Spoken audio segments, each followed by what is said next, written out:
فلولا تصدقون أفرأيتم ما تمنون أنتم تخلقونه أم نحن الخالقون نحن قدرنا بينكم الموت وما نحن مسبوقين على أن نبدل أمثالكم وننشئكم فيما لا تعلمون ولقد علمتم النشأة الأولى فلولا تذكرون أفرأيتم ما تحرثون أنتم تزرعونه أم نحن الزارعون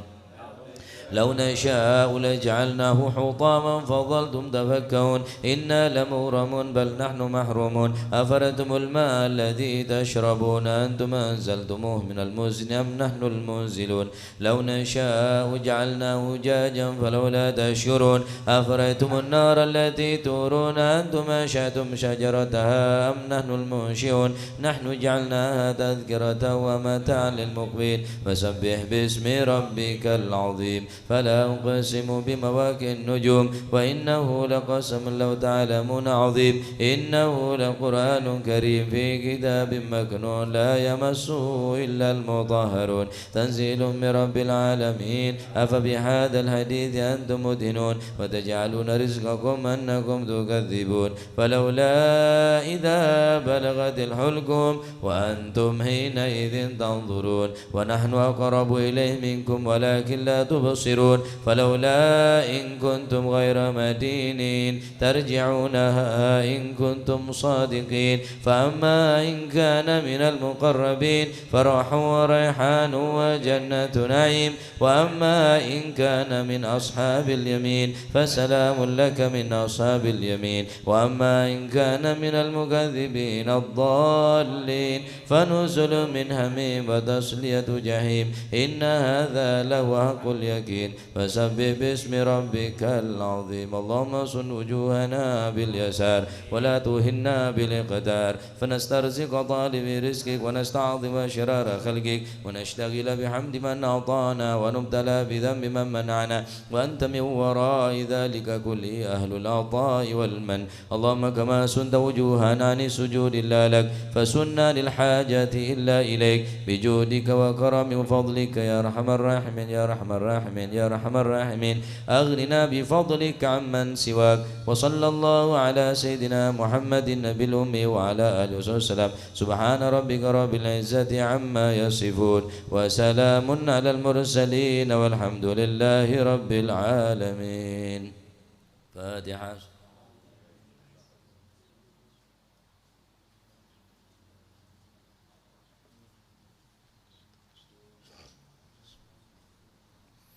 الفاتحة على من أسلافنا الصالحون وعلى ما نوى الحبيب علي الهبشي أن الله يغفر ذنوبنا ويستر عيوبنا ويشفي أمراضنا ويقضي حاجاتنا وحاجات المسلمين أجمعين أن الله يسر كل أمورنا أمور الدنيا والآخرة إلى حضرة النبي محمد صلى الله عليه وسلم الفاتحة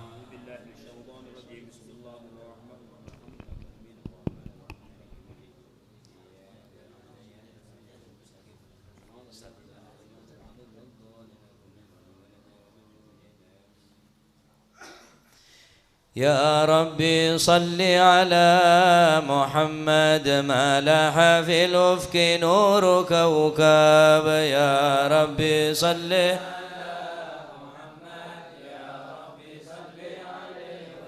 يا ربي صل على محمد الفاتح الخاتم المقرب يا ربي صل على محمد يا ربي صل عليه وسلم يا ربي صل على محمد المصطفى المجتبى المحبب يا ربي صل على محمد يا ربي صل عليه وسلم يا ربي صل على محمد ما لاح بدر وغاب غيهاب يا ربي صل على محمد يا ربي صل عليه يا ربي وسلم صل على محمد ما ريح نصر بالنصر قد هاب يا ربي صل على محمد يا ربي صل عليه يا ربي صل على محمد ما سارت العيس بطن سبساب يا ربي صل على محمد يا ربي صل عليه يا ربي صل على محمد وكل من للحبيب ينساب يا ربي صل على محمد يا ربي صل عليه وسلم يا ربي صل على محمد وكل من للنبي صحاب يا ربي صل على محمد يا ربي صل عليه يا ربي صل على محمد واغفر وسامح من كان أذنب يا ربي صل على محمد يا ربي صل عليه يا ربي صل على محمد وبلغ الكل كل مطلب يا ربي صل على محمد يا ربي صل عليه يا ربي صل على محمد واسلك بنا ربي خير مذهب يا ربي صل على محمد يا ربي صل عليه يا ربي صل على محمد أعلى البرايا جاها وأرحام يا ربي صل على محمد يا ربي صل عليه وسلم صل على محمد وصل وسهل ما قد تصعب يا ربي صل على محمد يا ربي صل عليه وسلم يا ربي صل على محمد أعلى البرايا جاها وأرحاب يا ربي صل على محمد يا ربي صل عليه يا ربي وسلم صل على محمد أصدق عبد بالحق أعراب يا ربي صل على محمد يا ربي صل عليه وسلم صل على محمد خير الورى منهجا وأصواب يا ربي صل على محمد يا ربي صل عليه يا ربي وسلم صل على محمد ما طير يمن غنى فطراب يا ربي صل على محمد يا ربي صل عليه وسلم اللهم صل وسلم. أعوذ بالله من الشيطان الرجيم. بسم الله الرحمن الرحيم. إنا فتحنا لك فتحا مبينا ليغفر لك الله ما تقدم من ذنبك وما تأخر ويتم نعمته عليك ويهديك صراطا مستقيما وينصرك الله نصرا عزيزا. لقد جاءكم رسول من أنفسكم عزيز عليه ما عنتم حريص عليكم بالمؤمنين رؤوف رحيم. يا رحيم فإن تولوا فقل حسبي الله لا إله إلا هو عليه توكلت وهو رب العرش العظيم. يا عظيم إن الله وملائكته يصلون على النبي يا أيها الذين آمنوا صلوا عليه وسلموا تسليما اللهم صل وسلم وبارك عليه. السلام عليك زين الأنبياء السلام عليك السلام عليك أتقى الأتقياء السلام عليك السلام عليك زين الأنبياء السلام عليك السلام عليك أتقى الأتقياء السلام عليك السلام عليك أصف الأصفياء السلام عليك السلام عليك أزكى الأزكياء السلام عليك السلام عليك زين الأنبياء السلام عليك السلام عليك أتقى الأتقياء السلام عليك السلام عليك من رب السماء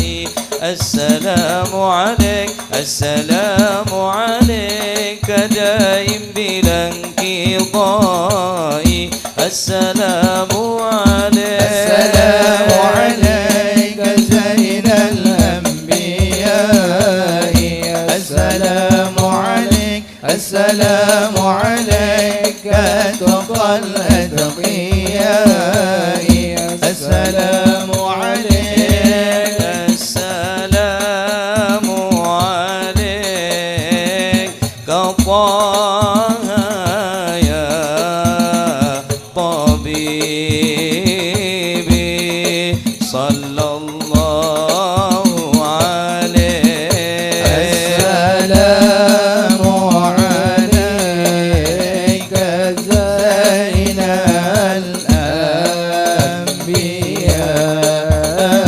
الأنبياء صلى الله عليك السلام عليك يا خير الأنام صلى الله عليه السلام عليك زين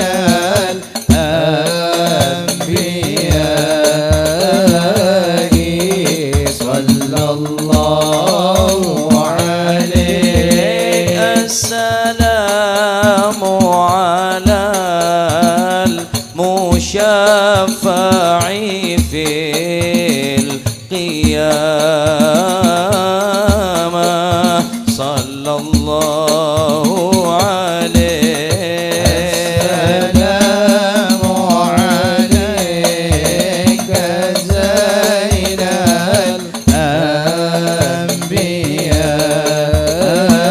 الأنبياء صلى الله عليك السلام على المضلل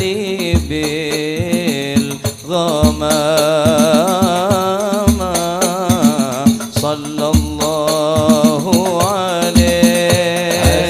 السلام عليك زين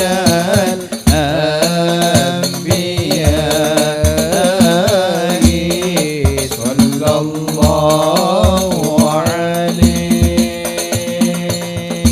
اللهم صل وسلم وبارك عليه وعلى اللهم صل وسلم وبارك عليه وعلى آله صلى الله بسم الله عليه. الرحمن الرحيم الحمد لله القوي سلطانه الواضح برهانه المبسوط في الوجود كرمه وإحسانه صلى الله تعالى عليه. مجده وعظم شانه خلق الخلق لحكمة وطوى عليها علمه وبسط لهم من فائض المنة ما جرت به في أقداره القسمة صلى الله عليه فأرسل إليهم أشرف خلقه وأجل عبيده رحمة تعلقت إرادته الأزلية بخلق هذا العبد المحبوب فانتشرت آثار شرفه في عوالم الشهادة والغيوب فما جل هذا المن الذي تكرم به المنان وما أعظم هذا الفضل الذي برز من حضرة الإحسان صورة كاملة ظهرت في هيكل محمود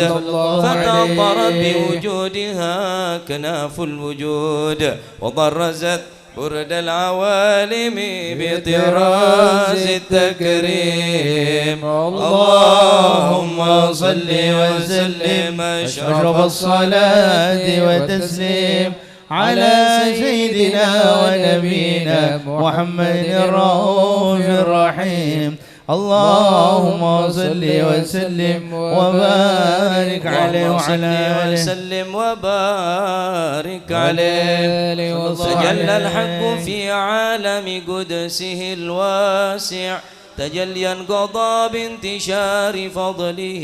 في القريب والشاسع صلى الله عليه له الحمد الذي لا تنحصر أفراده بتعداد ولا يمل تكراره بكثرة ترداد حيث أبرز من عالم الإمكان صورة هذا الإنسان ليتشرف بوجود ثقلان وتنتشر أسراره في الأكوان فما من سر اتصل به قلب منيب إلا من جواب بفضل الله على هذا الحبيب صلى الله عليه يا لقلب سروره قد توالى بحبيب عمن لنا ما نوالا جل من شرف الوجود بنور غمر الكون بهجة وجمالا صلى الله عليه قد ترقى في الحسن أعلى مقام وتناهى في مجده وتعالى صلى الله عليه العيون فيما اجتلته بشرا كاملا يزيل الضلال صلى الله عليه وهو من فوق علم ما قد رأت رفعة في شؤونه وكمالا صلى الله عليه الذي برز من حضرة الامتنان ما يعجز عن وصفه اللسان ويحار في تعقل معانيه الجنان صلى الله عليه انتشر منه في عالم البطون والظهور ما ملأ الوجود الخلق ينور تبارك الله من إله كريم بشرتنا آياته في الذكر الحكيم بشارة لقد جاءكم رسول من أنفسكم عزيز عليه ما عنتم حريص عليكم بالمؤمنين رؤوف رحيم فمن فجت هذه البشارة وتلقاها بقلب سليم فقد هدي إلى صراط مستقيم اللهم صل وسلم أشرف الصلاة والتسليم على سيدنا ونبينا محمد الرؤوف الرحيم اللهم صل وسلم وبارك عليه اللهم صل وسلم وبارك عليه وعلى أشهد أن لا إله إلا الله وحده لا شريك له شهادة تعبي اللسان عما تضمنه الجنان من التصديق بها والإذعان صلى الله عليه الإيمان قواعد صلى الله عليه من سر ذلك الإذعان والتصديق شواهد صلى الله عليه سيدنا محمد الصادق في قوله وفعله صلى الله عليه أمره بالتبليغ لخلقه من فرضه ونفله صلى الله عليه أرسله الله للعالمين بشيرا ونذيرا صلى الله عليه وأدى الأمانة وهدى الله به من الأمة بشرا كثيرا صلى الله عليه المستبصرين سراجا وقمرا منيرا صلى الله عليه أعظمها من منة تكرم الله بها على البشر وما أوساها من نعمة انتصر سرها في البحر والبحر صلى الله عليه بأجل الصلوات وجمعها وأزكى التحيات وأوسعها على هذا العبد الذي وفى بحق العبودية صلى الله عليه في خلة الكمال صلى الله عليه وقام بحق الربوبية في مواتن الخدمة لله وأقبل عليه غاية الإقبال صلى الله عليه المصلي عليه وينبث في قلب نور سر تعلقه به وهو صلى الله عليه عناية الله في حزبه وعلى آله وصحبه الذين ارتقوا صوت المجد بقربه صلى الله عليه الأشرف الأصل بوده وهبه ما أطر الأكوان بنشر ذكراهم نسيم اللهم صل وسلم أشرف الصلاة وتسليم على سيدنا ونبينا محمد الرؤوف الرحيم اللهم صل وسلم وبارك عليه فيما التخلف والإهمال والكسل والقوم مرت بهم تطويل فلا الإبل قانية بالعجز عن نيل للعلا ورضي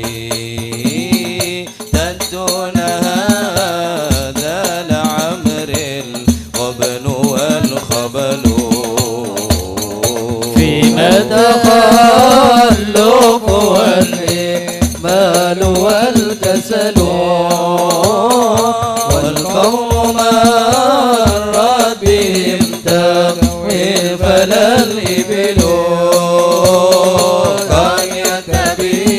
بالعجز عن نيل العلا وربي تدون هذا العمر الوبل والقبل أم غرك الزخرف الفاني وأشغلك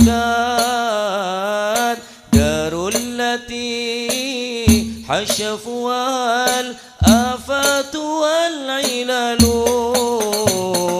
رويدك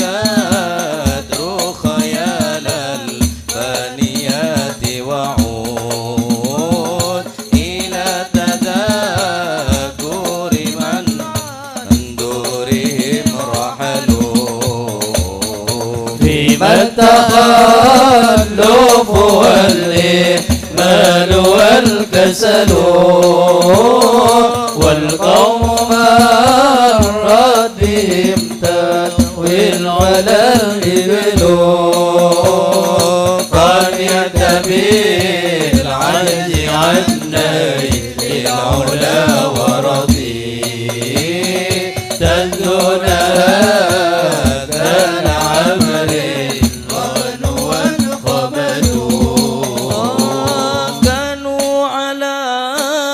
عزة فيها فصاح بهم حاد المنون أرمسي فانتقلوا شادوا كسورا وقادوا عسكرا فعدا عليهم الدار فالموصول منفصل فيما التخلف والإهمال والكسل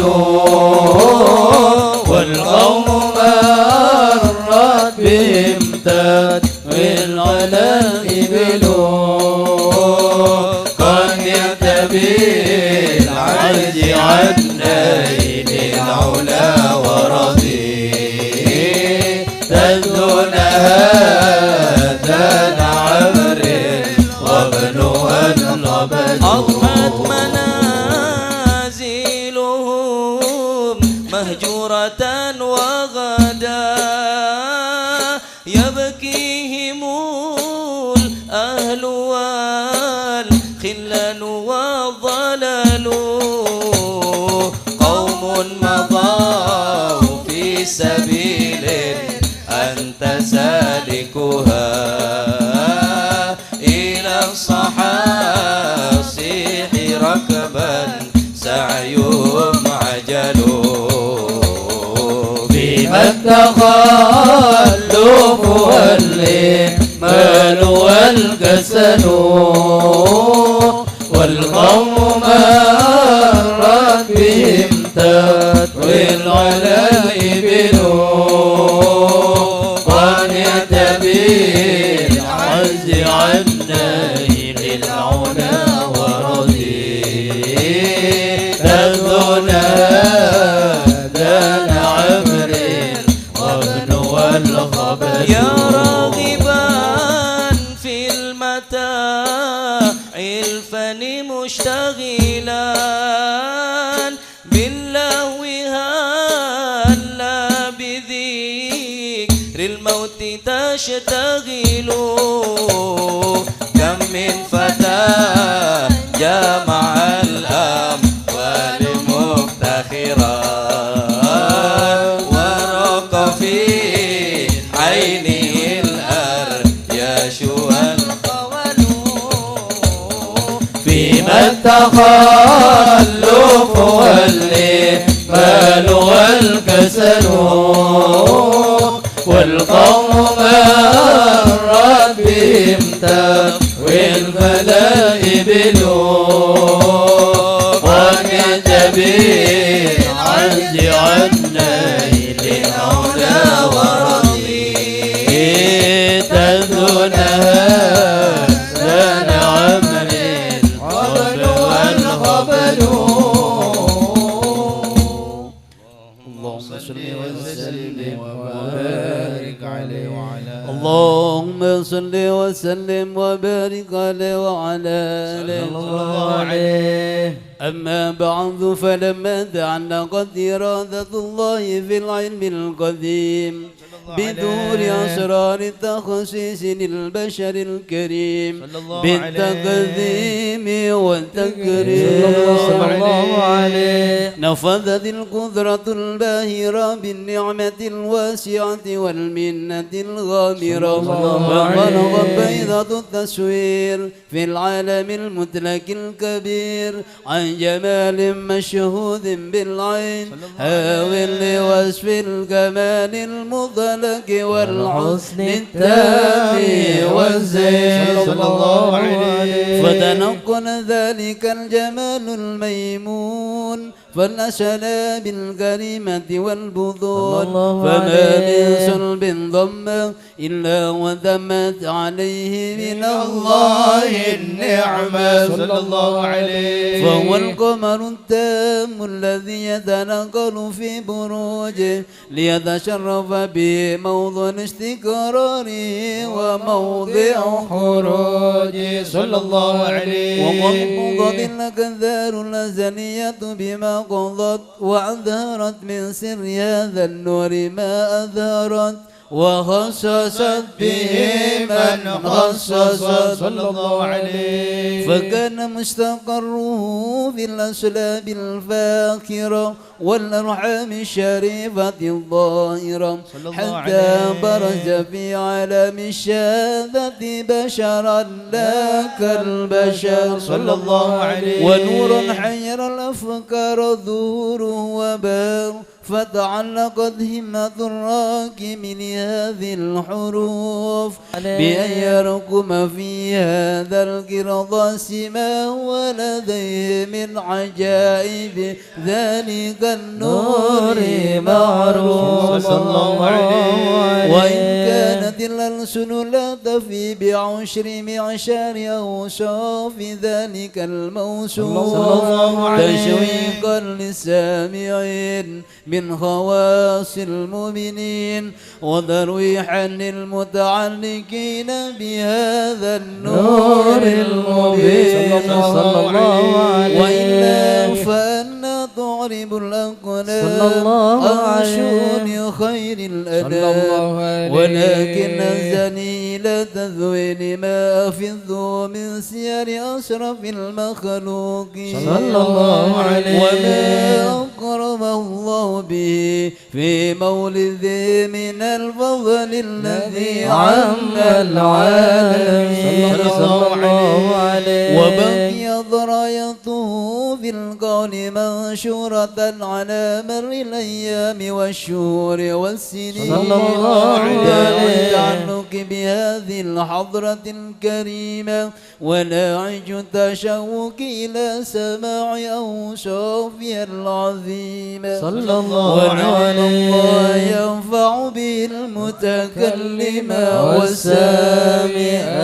فيدخلان في شفاعة هذا النبي الشافع ويتروعان بروح ذلك النعيم. اللهم صل وسلم أشرف الصلاة والتسليم على سيدنا ونبينا محمد الرؤوف الرحيم. اللهم صل وسلم وبارك عليه وعلى آله. يا أرحم الراحمين يا أرحم الراحمين يا أرحم الراحمين فرج على المسلمين يا أرحم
فانظر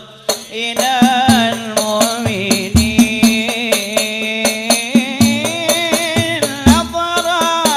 تزيل العنا عنا وتدني المنى منا وكل الهنا نعطاه في كل حين يا أرحم الراحمين يا أرحم الراحمين يا أرحم الراحمين فرج على المسلمين ربي اسقنا غيث عام نافع مبارك دوام يدوم في كل عام على ممر السنين ربي حينا شاكرين وتوفنا مسلمين نبعث من الآمنين في زمرة السابقين يا أرحم الراحمين يا أرحم الراحمين يا أرحم الراحمين فرج على المسلمين يا أرحم الراحمين يا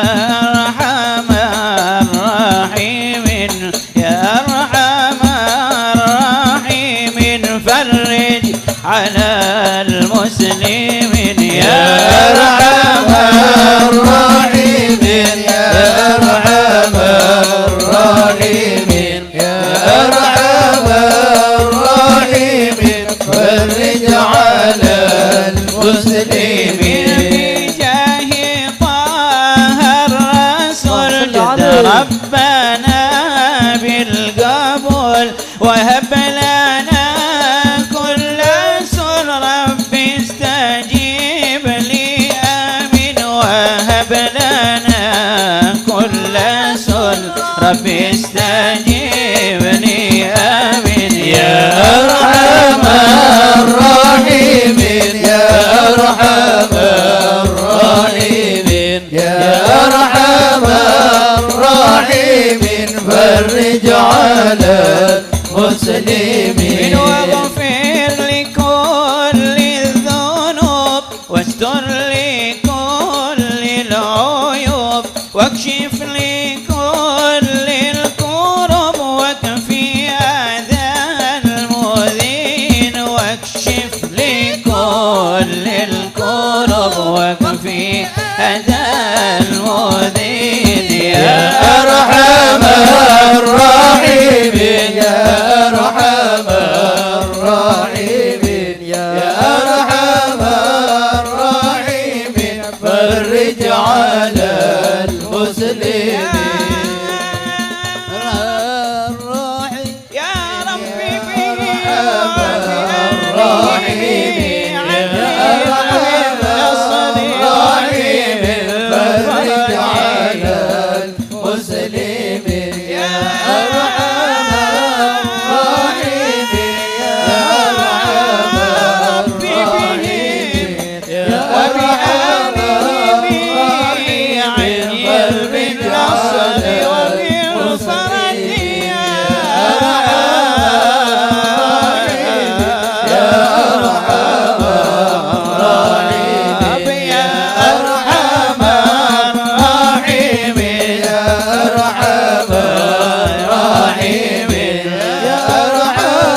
مسلمين واختم بأحسن ختام إذا دنا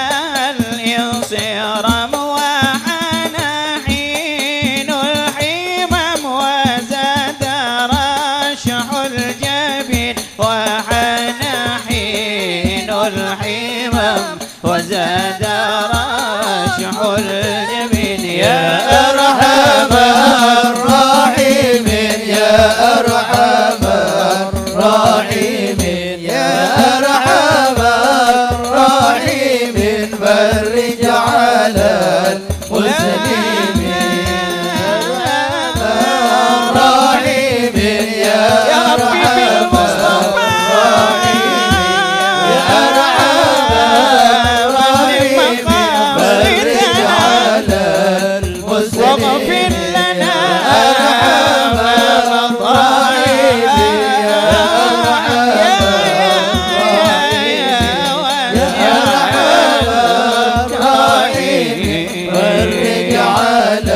المسلمين ثم الصلاة والسلام على شفيع الأنام والآل نعم الكرام والصحب والتابعين يا أرحم الراحمين يا أرحم الراحمين يا أرحم الراحمين فرج على المسلمين اللهم صل وسلم وبارك عليه وعلى آله اللهم صل وسلم وبارك عليه وعلى آله وصحبه ومنذ علقت به هذه الدرة المكنونة والجوهرة المصونة والكون كله يصبح ويمسي في سرور وابتهاج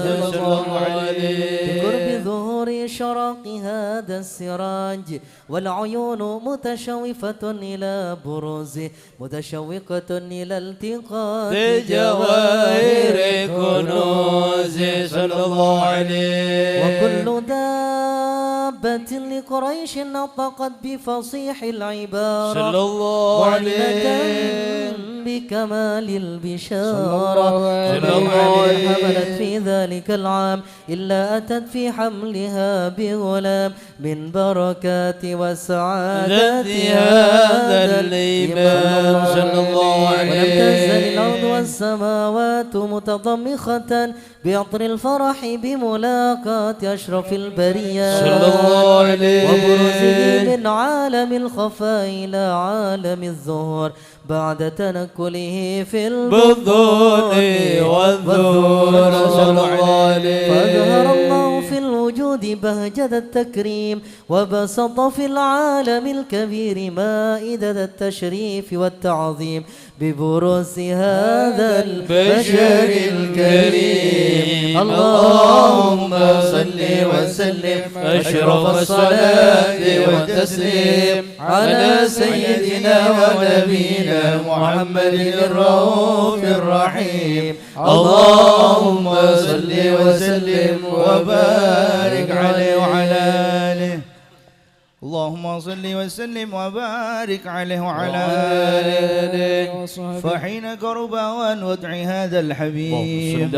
أعلت السماوات والأرضون ومن فيهن بالترحيب صلى الله عليه وأمطار الجود الإله على أهل الوجود تسيج وألسنة الملائكة بالتبشير للعالمين أدعي سبحان الله الحمد لله ولا إله إلا الله الله أكبر سبحان الله الحمد لله ولا إله إلا الله الله أكبر سبحان الله الحمد لله ولا إله إلا الله الله أكبر والقدرة كشفت قناع هذا المستور ليبرز نوره كاملا في عالم الظهور صلى الله عليه نورا فاق كل نور صلى الله عليه فالحق حكمه على من أتم الله عليه النعمة صلى الله عليه في الأمة أن يحضر عند ودعه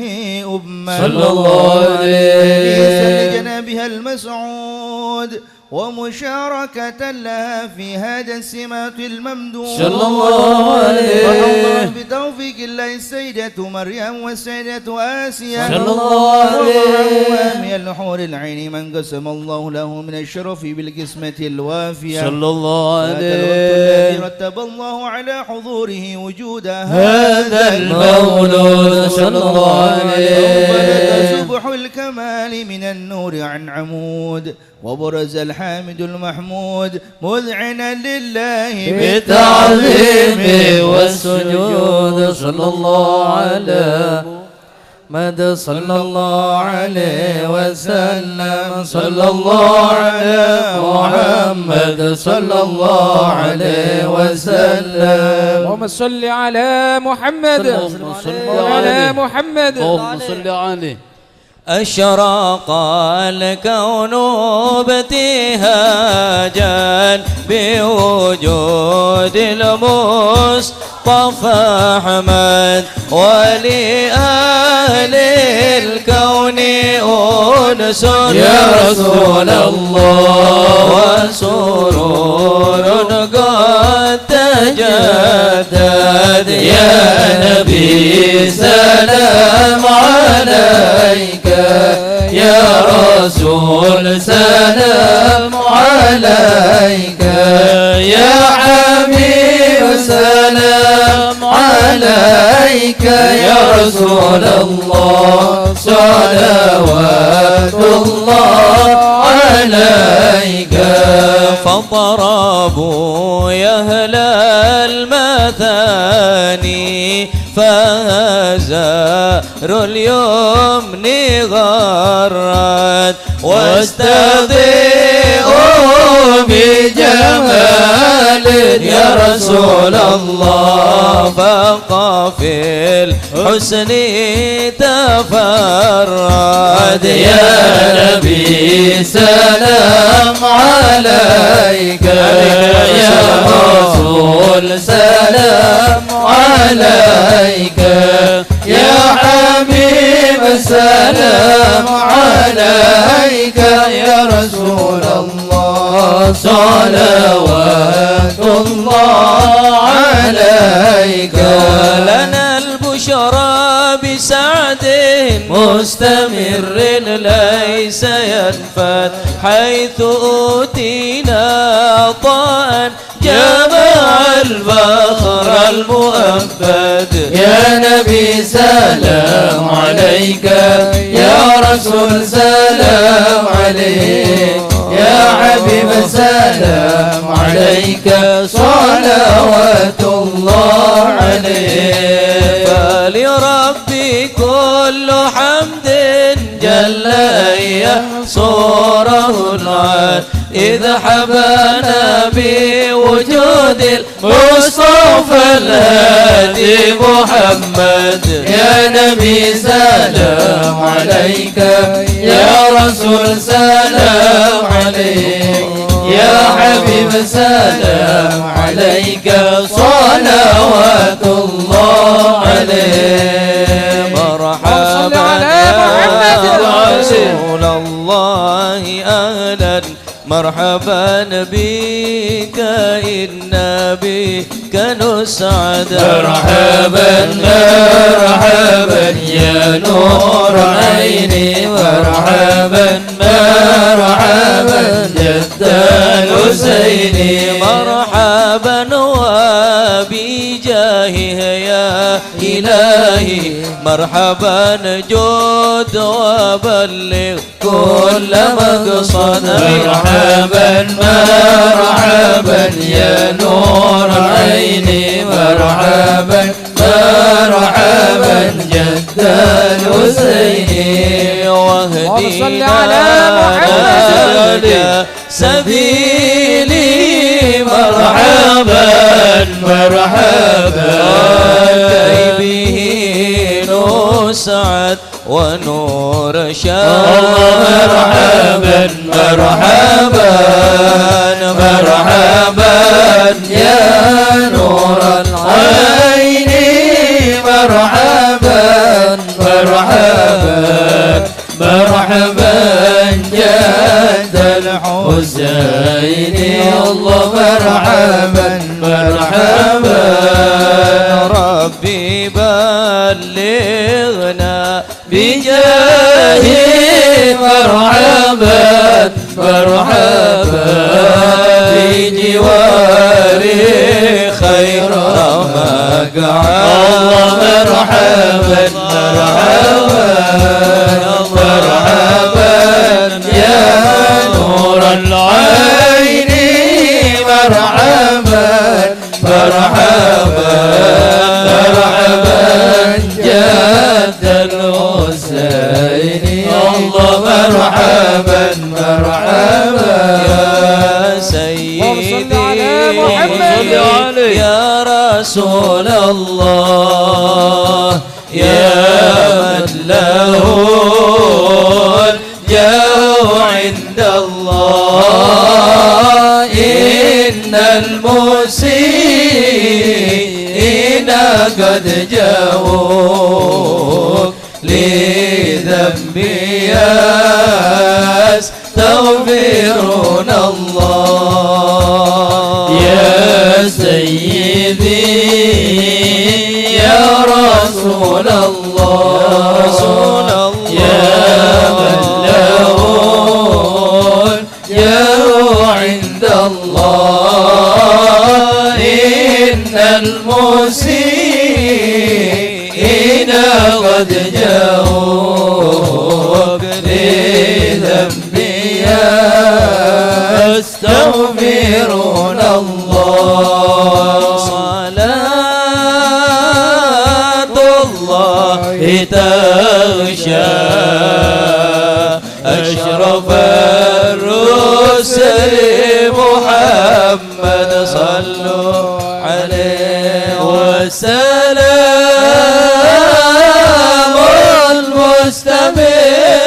المستمرون كل حين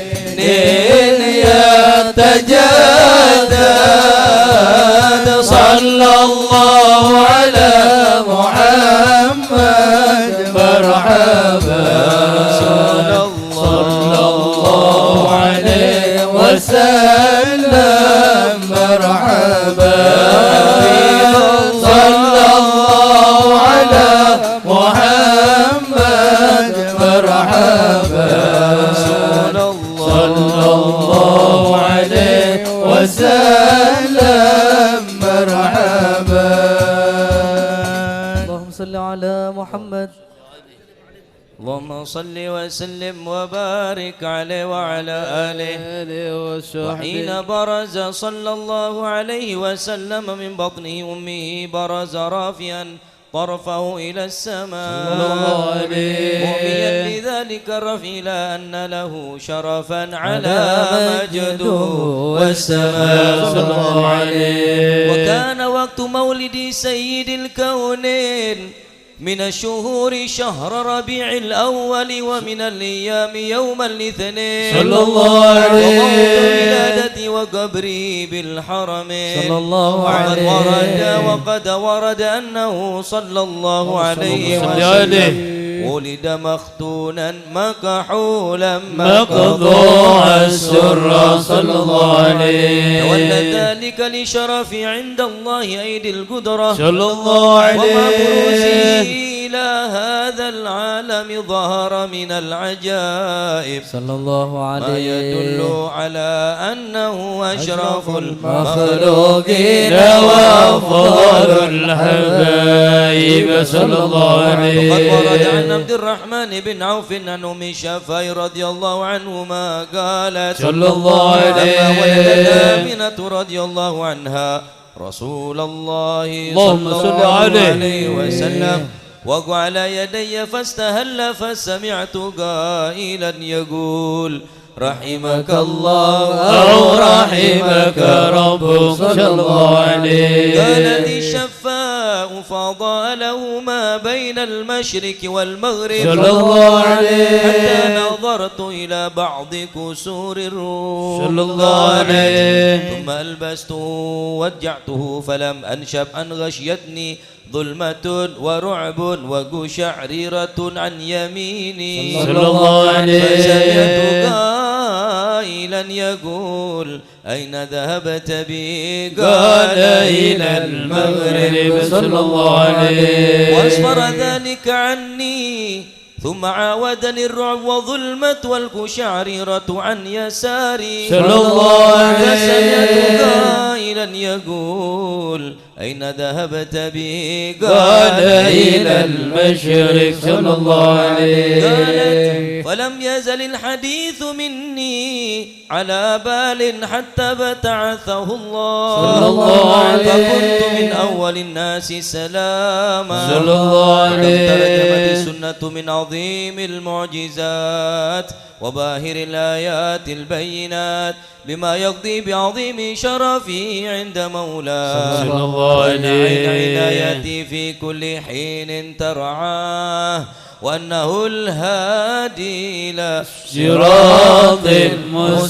مستقيم اللهم صل وسلم أشرف الصلاة والتسليم على سيدنا ونبينا محمد الرؤوف الرحيم اللهم صل وسلم وبارك عليه صل وسلم وبارك عليه صلى الله عليه صلى الله عليه وسلم من محاسن الأخلاق بما تضيق عن كتابته بطول الأوراق صلى الله عليه صلى الله عليه وسلم اللهم صل أحسن وسلم عليه الناس خلقا وخلقا صلى الله عليه وعلهم إلى كريم مكارم الأخلاق سبقا صلى الله عليه فهم بالمؤمنين حلما ورفقا صلى الله عليه فلا يقول ولا يفعل إلا معروفا صلى الله عليه والعبد المهتوي على المعنى الجزل صلى الله عليه دعا المسكين وأجابه إجابة معجلة صلى الله عليه الرحيم باليتيم والأرملة صلى الله عليه أخلاق الهيبة القوية التي ترتعد منها فرائس الأقوياء من البرية صلى الله عليه تعطرت الطرق والمنازل وبعرف ذكره طيبت المجالس والمحافل صلى الله عليه وسلم اللهم صل جامع عليه. صفات الكمالية صلى الله وفضل عليه خلقه وخلق بأشرف خصوصه صلى الله عليه. في البرية محمود إلا وهو متلقى قد عن زين الوجود صلى الله عليه الحبيب وشره والعلولا في مجده ومكانه صلى الله عليه. قد تعالى مجدها أخذت على نجم السهام بعنان صلى الله وقد عليه انبسط القلم في تدوين ما أفاده العلم من وقاع مولد النبي الكريم صلى الله عليه ما أكرم الله بهذا العبد المقرب من التكريم الكريم والتعظيم والخلق العظيم صلى الله فأسلم مني أن عليه أمسك إنة الأقلام في هذا المقام واقرأ السلام على سيد الأنام السلام عليك أيها النبي ورحمة الله وبركاته السلام عليك أيها النبي ورحمة الله وبركاته السلام عليك أيها النبي ورحمة الله وبركاته ذلك يحسن الختم كما يحسن التقديم فعليه أفضل الصلاة والتسليم اللهم صل وسلم أشرف الصلاة والتسليم على سيدنا ونبينا محمد الرؤوف الرحيم اللهم صل وسلم وبارك عليه. بسم الله الرحمن الرحيم الحمد لله رب العالمين اللهم صل وسلم على سيدنا محمد في الأولين اللهم صل وسلم على سيدنا محمد في الآخرين آمين اللهم صل وسلم على سيدنا محمد في النبيين آمين اللهم صل وسلم على سيدنا محمد في عليه. كل وقت وحين آمين. اللهم صل وسلم على سيدنا محمد وعلى آله وصحبه أجمعين آمين. ولما ندم الفكر من دراري الأوصاف المحمدية اللهم صل وجودا عليه. توجهت إلى الله متوسلا بسيدي وحبيبي محمد اللهم صل صلى الله عليه عليه. وسلم أن يجعل سعي فيه مشكورا وفعلي فيه محمودا محمودا آمين. وأن يكتب عملي في الأعمال المقبولة وتوجهي في توجهات الخالصة والصلة الموصولة آمين. اللهم يا من إليه تتوجه الآمال فتعود ضافرا آمين. وعلى باب عزته تحت الرحال فتشاها منه فيوضات الفيوضات الغامرة الغامرة آمين. نتوجه إليك بأشرف الوسائل لديك سيد المرسلين عبدك الصادق الأمين آمين. سيدنا محمد اللهم الذي صل عمت رسالته ته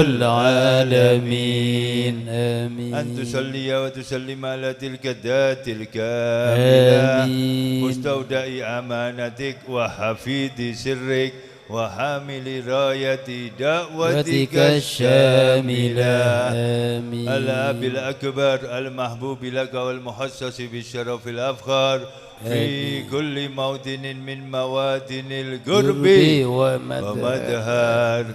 قاسم إمدادك في عبادك وساقي كؤوس إرشادك لأهل للودادك آمين. سيد الكونين وأشرف الثقلين العبد المحبوب الخالص المخصوص منك بأجل الخصائص آمين. اللهم صل وسلم عليه وعلى آله وأصحابه آمين. وأهل حضرة اقترابه من أحبابه. اللهم إنا نقدم إليك جاه هذا النبي الكريم ونتوسل إليك بشرف مقامه العظيم أن تلاحظنا في حركاتنا وسكناتنا بعين عنايتك آمين. وأن تحفظنا في جميع أدوارنا وتقلباتنا بجميل رعايتك وحسن وقايتك آمين. وأن تبلغنا من شرف القرب إليك وإلى هذا الحبيب غاية آمالنا آمين. وتتقبل منا ما تحركنا فيه من نياتنا وأعمالنا آمين. وتجعلنا في هدرة هذا الحبيب من الحاضرين آمين. وفي ترعك اتباعه من السالكين ولحقك وحقه من المؤذين ولأهدك من الحافظين آمين. اللهم إنا لنا أطماعا في رحمتك الخاصة فلا تحرمنا آمين. وذنونا جميلة هي وسيلتنا إليك فلا تخيبنا آمين. آمنا بك وبرسولك وما جاء به من الدين آمين. وتوجهنا به إليك مستشفين أن تقابل المذنب منا بالغفران والمسيء بالإحسان والسائل بما سأل والمعمل بما أمل وأن آمين. تجعلنا ممن نصر هذا الحبيب ووازر وواله وظاهر وعما ببركاته وشريف وجاده أولادنا لنا ووالدينا وأهل قدرنا ووالدينا وجميع المسلمين والمسلمات والمؤمنين والمؤمنات في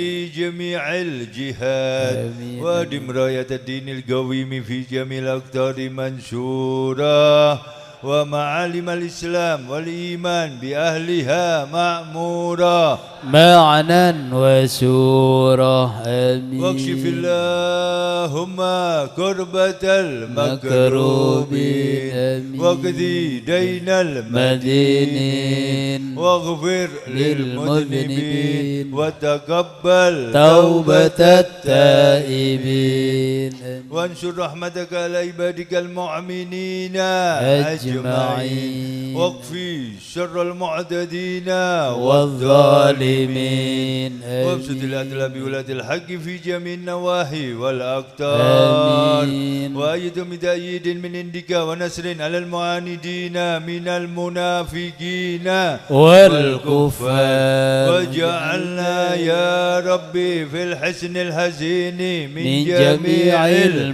البلايا وفي الهرس المكين من الذنوب والخطايا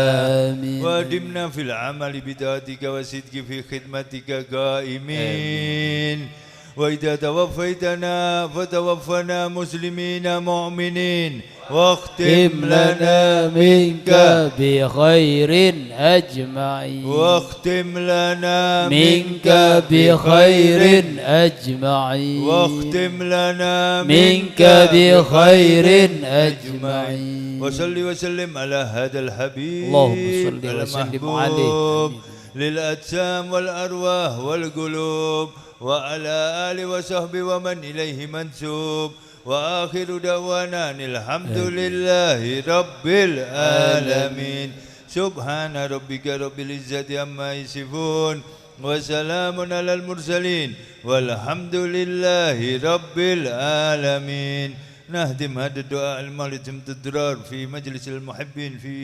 هذا المصلى وإلى حضرة النبي. الفاتحة.